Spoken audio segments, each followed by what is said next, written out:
तो दोस्तों आज तारीख हो चुकी है 5 जून की, साथ ही में दिन है रविवार का। तो आज दिन भर के मुख्य समाचार और देश दुनिया की ताजा खबरें आपका भाई लेकर आ चुका है। आइए चले सीधे पहली खबर की तरफ। डीटीएच कनेक्शन की नहीं पड़ेगी जरूरत, 5G मोबाइल में सिम लगाकर देख सकेंगे सारे चैनल। आइए बताएं क्या है पूरी जानकारी। जी हाँ, आने वाले अगस्त से सितंबर के महीने तक भारत में 5G की सेवा शुरू हो सकती है। एक ताज़ा जानकारी में बताया गया है कि 5G आने के बाद ब्रॉडकास्टिंग की पूरी दुनिया बदल सकती है। जानकारी के मुताबिक देश के टेक्नोक्रेट्स ने डायरेक्ट टू मोबाइल यानी कि D2M ब्रॉडकास्टिंग सर्विस का सफल टेस्ट कर लिया है। बिल्कुल आसान सी भाषा में समझाने के लिए कहें तो जब 5G आ जाएगा और साथ ही में जब ये D2M सर्विस लॉन्च हो जाएगी तो इसके बाद देश का हर व्यक्ति टेलीविजन के हर चैनल पे आने वाले सारे कार्यक्रम को अपने मोबाइल फोन में देख सकेंगे। साथ ही बताया गया है इस सर्विस के शुरू होने के बाद टेलीविजन पे प्रसारित होने वाले कार्यक्रम को देखना और ज्यादा सस्ता हो जाएगा, क्योंकि इसके लिए DTH या केबल ऑपरेटर की जरूरत नहीं होगी। बस इस नई सर्विस के लिए एक निर्धारित रकम चुकानी होगी।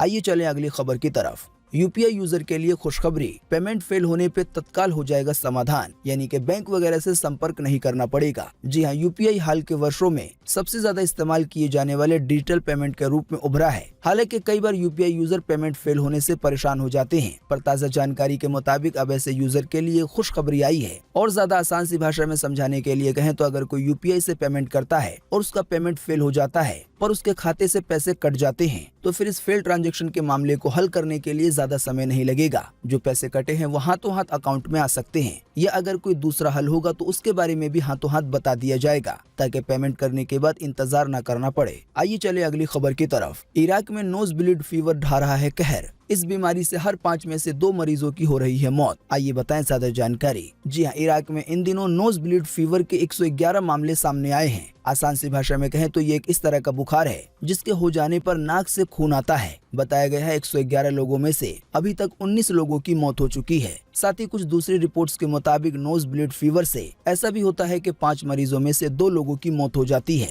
सबसे महत्वपूर्ण जानकारी आपको बता दें कि मवेशियों और पालतू पशुओं के शरीर पर रहने वाले कीटों के इंसान के काटने से ये फैलता है। हालांकि राहत की बात यह है कि अभी तक भारत में इसके मामले की पहचान नहीं की गई है, लेकिन इसके प्रभावित देशों के हालात को देखते हुए अपने देश का केंद्रीय स्वास्थ्य विभाग अलर्ट पर है। आइए चले अगली खबर की तरफ। अब व्हाट्सएप की सुरक्षा होगी और ज्यादा मजबूत। लॉगिन के लिए होगा डबल वेरिफिकेशन। आने वाले दिनों में जल्दी आ सकते हैं 3 नए फीचर। जी हाँ, व्हाट्सएप की तरफ से आने वाले दिनों में आपको जल्दी 3 नए फीचर देखने को मिलेंगे, जो कि सभी व्हाट्सएप यूजर के लिए बेहद ही काम के हैं। जानकारी के मुताबिक पहला फीचर है डबल वेरिफिकेशन को लेकर। रिपोर्ट में बताया गया है कि अब यूजर को अकाउंट लॉगिन करने के लिए डबल वेरिफिकेशन कोड मिलेगा। आसान सी भाषा में कहें तो लॉगिन करने के लिए सिक्योरिटी की 2 परत हो जाएगी। दूसरे फीचर के तहत डिलीट मैसेज पर उंडो का ऑप्शन मिलेगा, यानी कि बैक जाने का। इसको आसान सी भाषा में यूं समझे कि अगर आपने किसी को मैसेज भेजा और फिर किसी वजह से आपने उसे डिलीट कर दिया, तो जैसे ही आप डिलीट करेंगे एक उंडो का विकल्प आ जाएगा, यानी कि बैक जाने का। उस पर आप जैसे ही क्लिक करेंगे तो डिलीट हुआ मैसेज वापस आ जाएगा। साथ ही व्हाट्सएप की तरफ से तीसरा फीचर आएगा मैसेज एडिट को लेकर। आसान सी भाषा में कहें तो इस फीचर के आ जाने के बाद यूजर किसी व्हाट्सएप मैसेज को भेजने के बाद आराम से एडिट कर सकेंगे, यानी कि कोई मैसेज भेज दिया, लगता है कोई गलती हुई है, तो आप उसको भेजने के बावजूद एडिट कर सकेंगे। आइए चले अगली खबर की तरफ। जियो ने दिया ग्राहकों को झटका,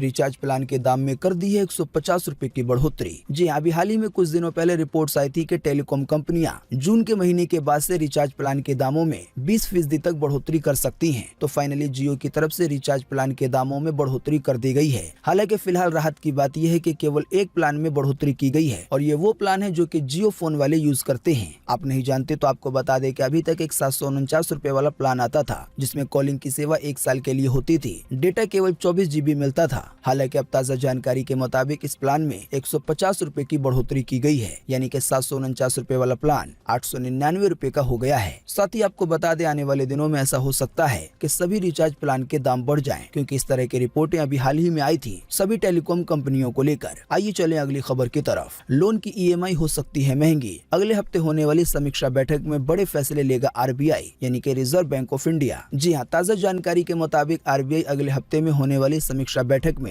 रेपो दर में 0.40% की बढ़ोतरी कर सकता है। आसान सी भाषा में कहें तो इस दर के बढ़ने से जिन लोगों ने अभी लोन ले रखा है या आने वाले दिनों में लोन लेंगे तो उनकी EMI यानी कि किस्त महंगी हो जाएगी। दोस्तों अगली खबर के बारे में बताने से पहले हम आपको एक मनोरंजन से भरपूर चैनल के बारे में जानकारी देना चाहेंगे, जिस पर आपको कुछ इस तरह के वीडियो देखने को मिलेंगे।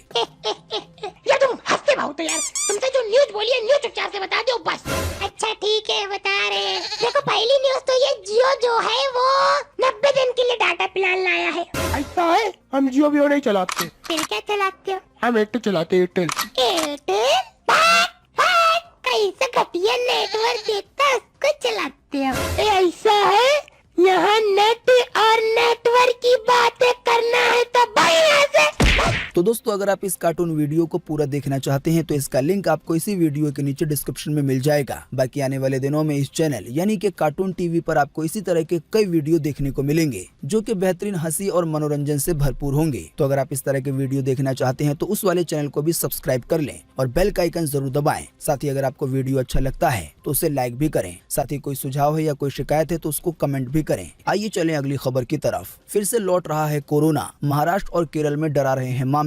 अब नोएडा में 30 जून तक के लिए लगा दी गई है धारा 144। जी हां, देश में एक बार फिर कोरोना धीरे धीरे पैर पसारने लगा है। ताज़ा जानकारी के मुताबिक महाराष्ट्र में लगातार तीसरे दिन 1000 से ज्यादा नए मरीज मिले हैं कोरोना वायरस के। साथ ही अपडेट के मुताबिक मुंबई में भी कोरोना के केसों का पिछले 4 महीनों का रिकॉर्ड टूट गया है। साथ ही केरल में लगातार 5वें दिन कोरोना के 1000 से ज्यादा नए मामले दर्ज हुए हैं। साथ ही एक बड़ी खबर यह है कि नोएडा में कोरोना को काबू करने के लिए अब धारा 144 30 जून 2022 तक के लिए बढ़ा दी गई है। बात यह है कि देश की राजधानी दिल्ली और एनसीआर में भी कोरोना के मामले बढ़ने लगे हैं। आइए आपको लगे हाथ तो बताते हैं कोरोना वायरस का ताज़ा अपडेट पूरे देश को लेकर कि पिछले 24 घंटे में क्या रहा हाल, सीधे भारत सरकार की वेबसाइट से। बीते रोज एक बार फिर से मिले 3900 से ज्यादा नए मामले कोरोना वायरस के। इसी दौरान एक बार फिर से गई 26 लोगों की जान कोरोना के कारण। जी हां, बीते रोज लगभग 24 घंटे में एक बार फिर से 3900 से ज्यादा नए मरीज मिले हैं कोरोना वायरस के। साथ ही आपको बताते चले कि बीते रोज लगभग 24 घंटे में भी 26 लोगों की जान गई है कोरोना के कारण। हाँ, लेकिन अच्छी बात ये रही कि इसी दौरान 2600 से ज्यादा लोग ठीक भी हुए हैं। बाकी इसके अलावा जो लोग बचे हैं, जिन लोगों का अभी भी इलाज चल रहा है, यानी कि जो एक्टिव केसेस हैं, उनकी संख्या 22,416 हो गई है। दोस्तों फिर से कोरोना की वैक्सीन को लेकर एक बड़ी खबर आई है। देखें इसकी ज्यादा जानकारी अगली खबर में। कोविशील्ड या कोवैक्सीन ले चुके लोग लगवा सकेंगे कॉर्बोवैक्स वैक्सीन। डीजीसीआई ने बूस्टर यानी कि तीसरे खुराक के रूप में दी है मंजूरी। जी हाँ, कोरोना के खिलाफ जारी लड़ाई में देश को एक और हथियार मिल गया है। ताज़ा जानकारी के मुताबिक हैदराबाद में स्थित दवा कंपनी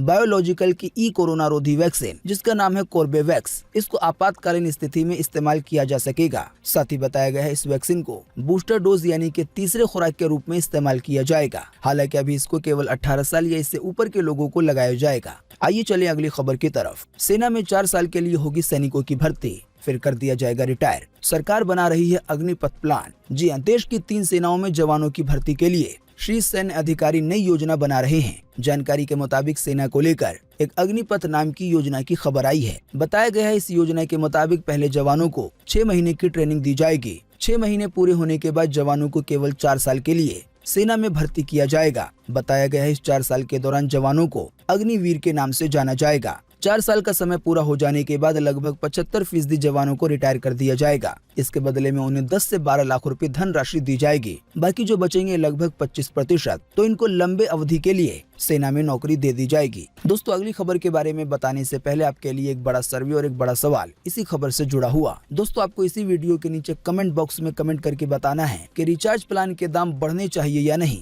बात यह है कि टेलीकॉम कंपनियों का कहना है कि अगर प्लान के दाम नहीं बढ़ाए गए तो उनका बहुत ज्यादा नुकसान होगा। तो दोस्तों एक तरफ है महंगाई और दूसरी तरफ है कंपनियों की मजबूरी। तो इन दोनों ही सिचुएशन के बीच रिचार्ज प्लान बढ़ाने का दाम एक सही फैसला होगा या नहीं। जनता होने के नाते इस पर आपकी पर्सनल राय क्या है? फटाफट से आप अपना जवाब इसी वीडियो के नीचे कमेंट बॉक्स में लिख डालिए। आपके दिए हुए जवाब से काफी कुछ पता चलेगा। आइए चले अगली खबर की तरफ। सिंगल यूज प्लास्टिक खत्म करने के लिए केंद्र यानी कि भारत सरकार ने राज्यों को लिखा है पत्र। आइए बताएं क्या है ज्यादा जानकारी। जी हाँ, भारत के 4700 शहरी स्थानीय निकायों में केवल 2500 ने 1 जुलाई तक सिंगल यूज प्लास्टिक पर प्रतिबंध लगाने की घोषणा की। अब ताज़ा जानकारी के मुताबिक देश के कई राज्यों को केंद्र सरकार ने पत्र लिखा है, यानी कि ये पत्र उन जगहों के बारे में लिखी गई है जहां पर अभी भी सिंगल यूज प्लास्टिक का इस्तेमाल होता है। आपको बता दें इस तरह के प्लास्टिक हमारे पर्यावरण के लिए काफी ज्यादा खतरनाक होते हैं। वैसे आप नहीं जानते हैं तो आपको बता दें, जिस बोतल में पानी आता है या कोल्ड ड्रिंक आता है ये भी सिंगल यूज प्लास्टिक होते हैं। हालांकि वातावरण और पोल्यूशन को ध्यान में रखते हुए भारत सरकार ये चाहती है कि सिंगल यूज प्लास्टिक पे प्रतिबंध लग जाए। आइए चलें अगली खबर की तरफ। वैक्सीन व्यापार रक्षा क्षेत्र में आत्मनिर्भर बना भारत। पीएम मोदी ने गिनाई सरकार की उपलब्धियां।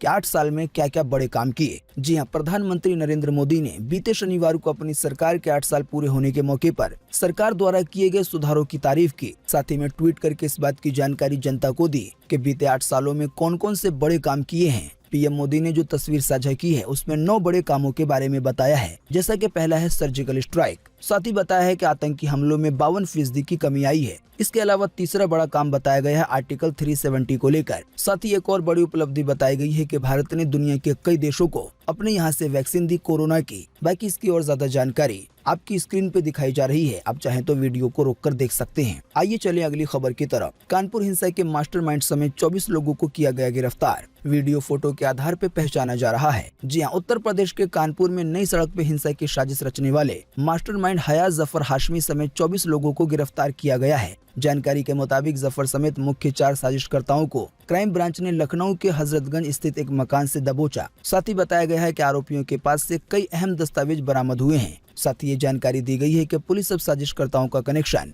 पीएफआई से तलाश कर रही है। आइए चलें अगली खबर की तरफ। अवैध पटाखा फैक्ट्री में हुआ भयंकर धमाका, 12 मजदूरों की हुई मौत, कई हैं घायल। जी हां, उत्तर प्रदेश के धौलाना औद्योगिक क्षेत्र में पुलिस चौकी से मात्र 250 मीटर दूर और सीएनजी पंप से केवल 500 मीटर की दूरी पर अवैध रूप से चल रही पटाखा फैक्ट्री में बीते शनिवार दोपहर 2:30 बजे भयंकर धमाका हो गया। जानकारी के मुताबिक इस हादसे में 12 मजदूरों की मौत हो गई है, जबकि 11 बुरी तरह से झुलस गए हैं। बताया जा रहा है इन 11 में से 5 की हालत बहुत ज्यादा गंभीर है, यानी कि मौत का आंकड़ा बढ़ सकता है। जानकारी के मुताबिक फैक्ट्री के पास लाइसेंस था इलेक्ट्रॉनिक आइटम बनाने का, लेकिन वहां पे पटाखे बनाए जाते थे। आइए चले अगली खबर की तरफ। देश के इस राज्य में लागू नहीं होगा नागरिकता संशोधन कानून, यानी कि CAA। मुख्यमंत्री की तरफ से दिया गया है बड़ा बयान। जी हाँ, केरल के मुख्यमंत्री पिनराई विजयन ने नागरिकता संशोधन कानून को लेकर एक अजीबोगरीब बयान दिया है। उन्होंने कहा है कि उनकी सरकार नागरिकता संशोधन कानून को यानी कि CAA को अपने राज्य में लागू नहीं करेगी। जाहिर बात है उनके इस बयान के बाद राजनीतिक गलियारों में हलचल मच गई है। आने वाले दिनों में इसको लेकर फिर से कई बड़े बयान आ सकते हैं। आइए चलें अगली खबर की तरफ। यूपी में 13 साल की दलित बच्ची से हुआ गैंगरेप, बेहोशी हालत में नाले के पास मिली, हाथ बंधे हुए थे,